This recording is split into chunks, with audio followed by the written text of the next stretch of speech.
Johnny Carson's purely evil guests. Number 3. Will shock you. Johnny Carson's smile lit up America's nights, but off-camera he kept a secret blacklist of stars he quietly called evil. These weren't just prima donnas with big egos. Carson believed some Golden Age legends were predators hiding behind charm. During one taping, an adored actress verbally attacked a young assistant so savagely that security had to step in. Another time, Carson caught a beloved male star in his dressing room doing something so disturbing he nearly called the police. To viewers, these were icons. To Carson, they were monsters wrapped in glamour. Evil often looks like elegance. For 30 years, Johnny Carson was the gatekeeper of American entertainment. If you wanted to reach millions of households, you had to sit on his couch, trade laughs with him, and win over his audience. But what viewers didn't know was that Carson kept mental notes, sharp, unfiltered judgments of the stars who walked off his stage. He tolerated quirks, egos, even the occasional meltdown. What he couldn't abide was cruelty. And that's where this story turns dark. Carson later revealed that 10 of Hollywood's most celebrated names, the icons of cinema's golden age, were not merely difficult guests. In his eyes, they were destructive people hiding behind the mask of fame. Joan Crawford, with her icy perfection, could reduce young assistants to tears. Frank Sinatra,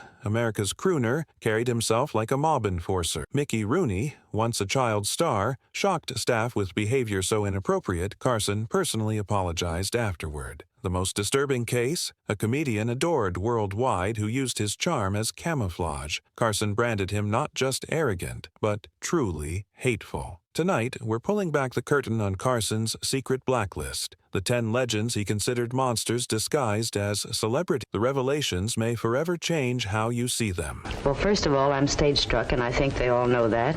Secondly, I try to get a film that has audience. Number 1. Joan Crawford. When Joan Crawford walked onto Carson's stage, America saw a living icon, poised, glamorous, every smile practiced like choreography. But Carson and his staff saw something chilling. Before she even arrived, a memo outlined her demand. Lighting angles, studio temperature fixed at exactly 67 degrees, her own makeup team. It reeked of royalty expecting servants, not collaboration. The breaking point came minutes before airtime. A young assistant delivered her requested water, stepping into the dressing room with a nervous smile. Crawford snapped. She unleashed such venom, calling the girl brainless and unfit even for a brothel, that the assistant fled in tears. When Crawford demanded she be fired, the producer refused. The tension spilled into the studio where Carson had to plaster on his trademark grin. On air, Crawford was flawless, witty, elegant, vulnerable. During commercial breaks, though, the mask dropped. Her face hardened into ice, her words clipped and disdainful. Johnny leaned to Ed McMahon after the show and muttered, "I've interviewed corpses with more personality." Years later, when Mommy Dearest exposed Crawford's alleged abuse of her children, Carson quietly told friends, "I believe every word. I saw it in her eyes." For Johnny,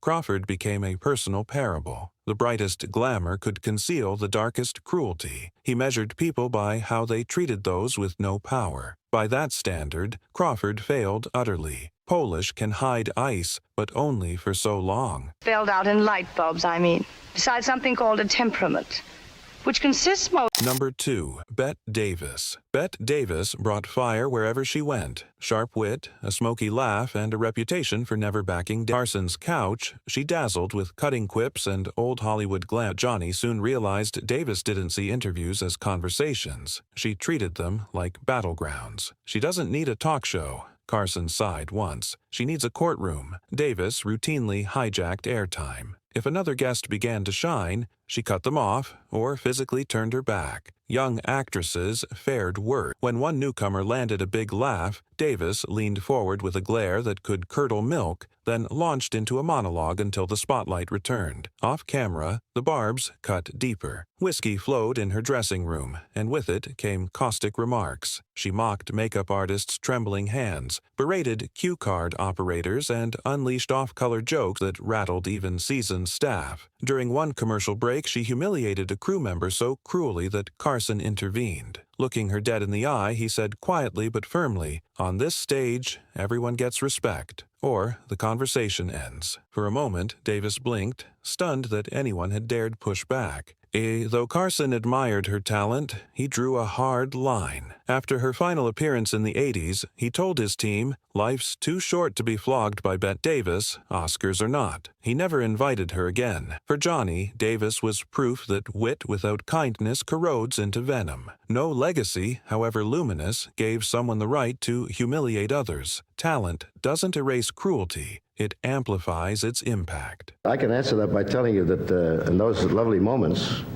I play Daphnis and Chloe, or the... Number 3. Frank Sinatra. To viewers, Frank Sinatra was the ultimate charmer, Carson's most magnetic guest, the man whose voice defined an era. But to Johnny, Sinatra carried menace. He swept into the studio with an entourage that felt more like mob muscle than assistants. Crew members shrank under their stares, and Carson once whispered, "He doesn't walk in, he invades." One night, a floor manager gave Sinatra the standard 3-minute cue. Sinatra grabbed the man's tie, yanked him close, and snarled, "Nobody tells me when I go on." Nobody. Carson saw it on the monitor, appalled. The man, a war veteran, decades older than Sinatra's bodyguards, looked shaken. Johnny nearly pulled the plug. On set, Sinatra's charm returned like flipping a switch. He sang, joked, laughed, but during a break he mocked a female staffer's looks loud enough for half the crew to hear. That was Johnny's line. He turned, eyes cold, and said, "We don't talk about my staff that way here." Sinatra, stunned, never expected resistance. Carson limited him to 1 booking per year, despite the ratings he brought. To him, no stardom excused bullying. Later, he remarked, if he wasn't singing, he'd be shaking down shopkeepers. The takeaway was clear. Charisma can be camouflage. Carson learned that the man who melted millions with a song could also freeze a room with cruelty. Charm without respect is just intimidation in disguise. Now, the argument against what I'm saying is that the world is full.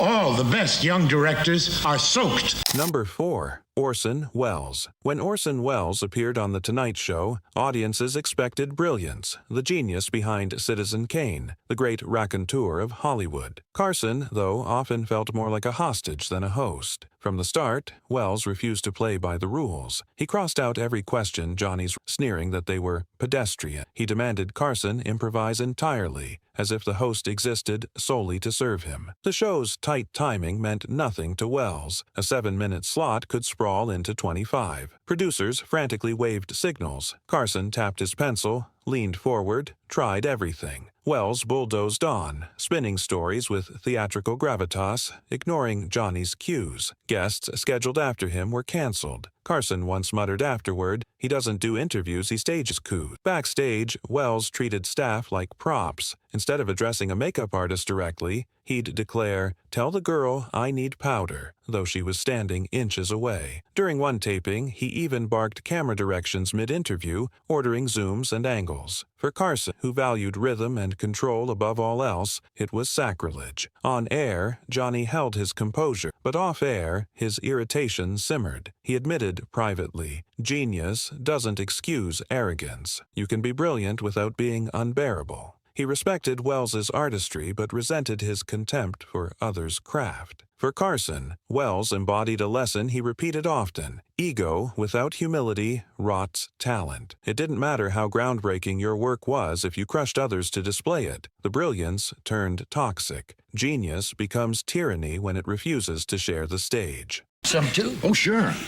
Makes you strong and tall. Number 5. Mickey Rooney. Mickey Rooney arrived at The Tonight Show carrying both legend and baggage. Once Hollywood's biggest box office star, he should have been an easy booking, a nostalgic crowd pleaser. Instead, Carson came to dread his appearance. Rooney was unpredictable, often intoxicated, and almost always inappropriate. From the moment he entered the studio, he blurred the line between charm and harassment. Female assistants whispered requests to avoid working his episodes. He grabbed wrists, leaned too close, and laced every interaction with lewd jokes. To some, it was old-school Hollywood flirting. To Carson, it was harassment, wrapped in a grin. After one segment, he muttered to Ed McMahon, he thinks being short gives him license to behave like that. Drinking only sharpened the edge. At least twice he slurred through anecdotes so incoherent Carson had to cut him off and pivot. One 1977 interview turned disastrous when Rooney launched into a Judy Garland story so crude, Johnny killed the segment mid-sentence. During the break, he asked his producer, "Is he drunk, or is this who he is now?" What unsettled Johnny most was Rooney's refusal to see the problem. He seemed genuinely confused when told his behavior offended staff. After one episode, when Rooney embarrassed a young actress with a string of suggestive remarks, Johnny sought her out backstage and apologized personally. That rare act spoke volumes. Carson wanted her to know the show stood with her, not with the guest. Rooney symbolized for Johnny the worst of old Hollywood, a culture that excused bad behavior as charm. He limited Rooney's bookings and eventually stopped inviting him altogether. Carson's takeaway was blunt: blind you to decay. Stardom doesn't excuse disrespect. Before we get to Carson's most shocking blacklist, where one beloved comedian earned the title Truly Hateful, make sure to hit subscribe. That way, you'll never miss our deep dives into Hollywood's hidden history. Cow. The obnoxious mama.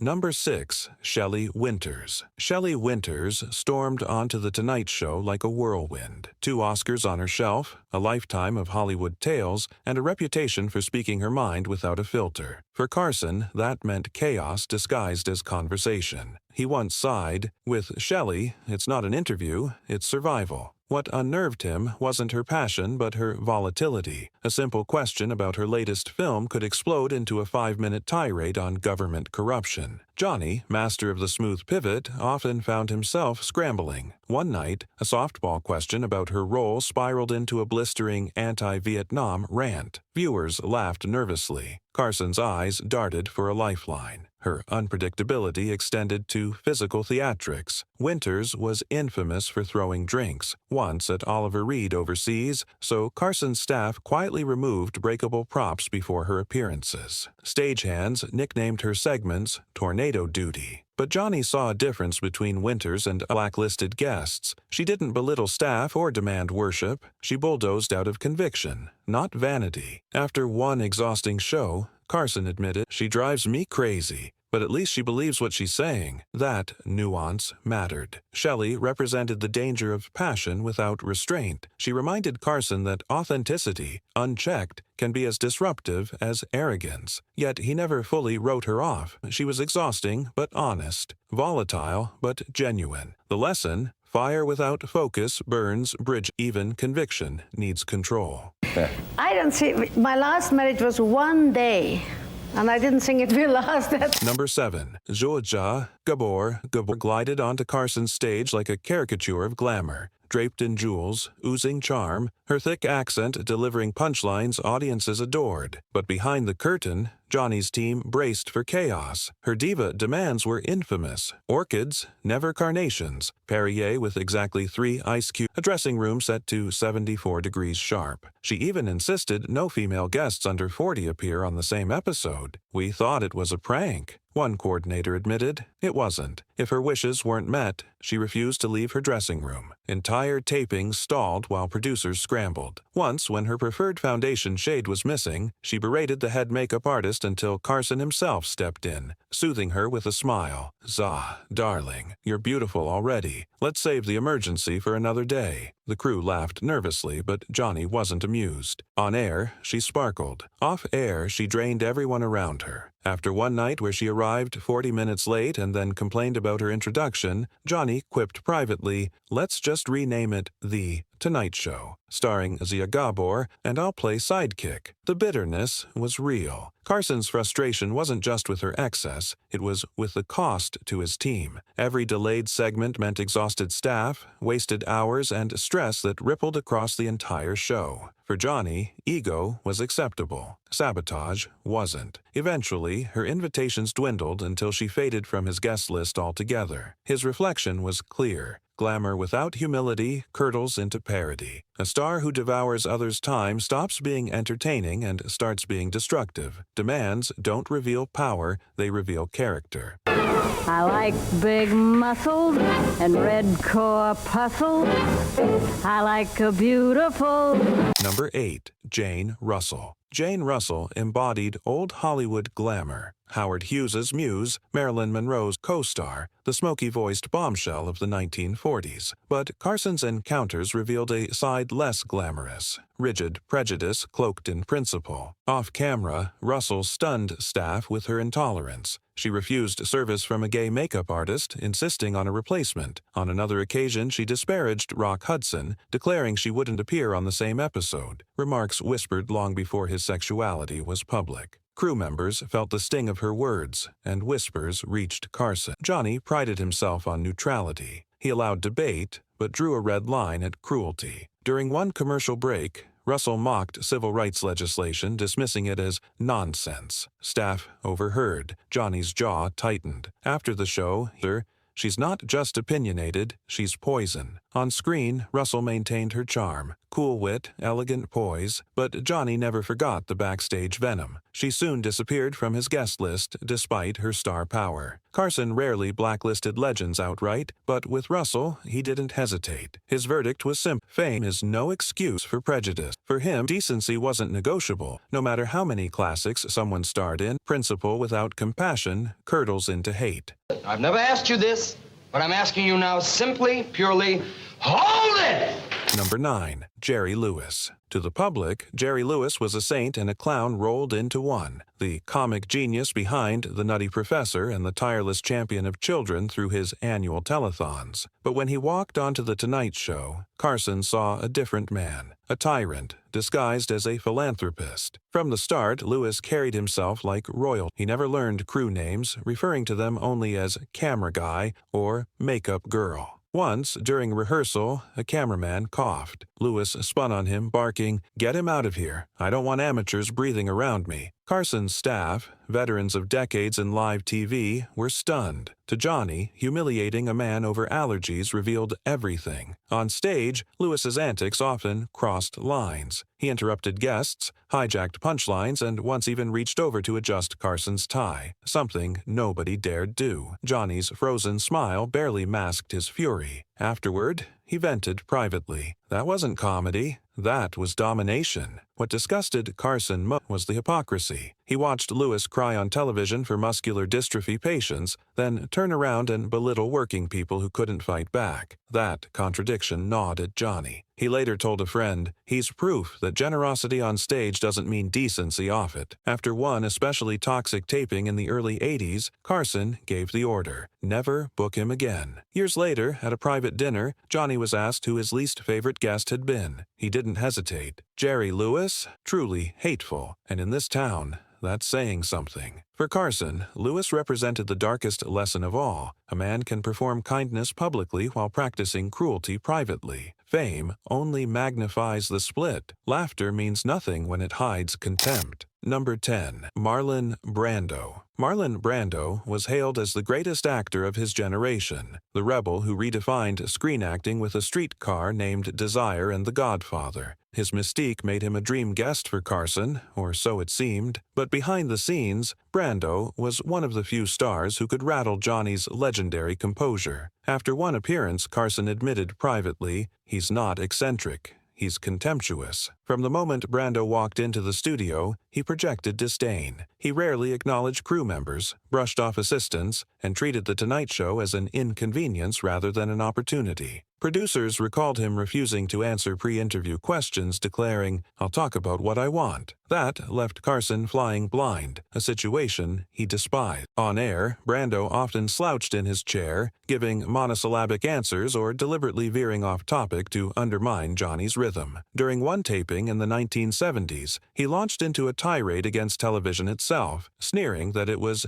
garbage for idiots. Carson, whose life revolved around the medium, clenched his jaw but stayed professional. Even worse, Brando's unpredictability sometimes turned physical. In a notorious moment, he insisted on kissing Carson on the lips during a commercial break. an uninvited stunt that left Johnny visibly shaken. Crew members later said Carson kept his cool only because millions were watching. Carson respected artistry, but he despised arrogance that crossed into hostility. Brando, with his mix of genius and contempt, embodied everything Johnny distrusted about fame. The belief that talent excused cruelty and eccentricity excused disrespect. To Carson, Brando wasn't evil in the cartoonish sense, but he was corrosive, a man so lost in his own mythology that he couldn't recognize the basic dignity of those around him.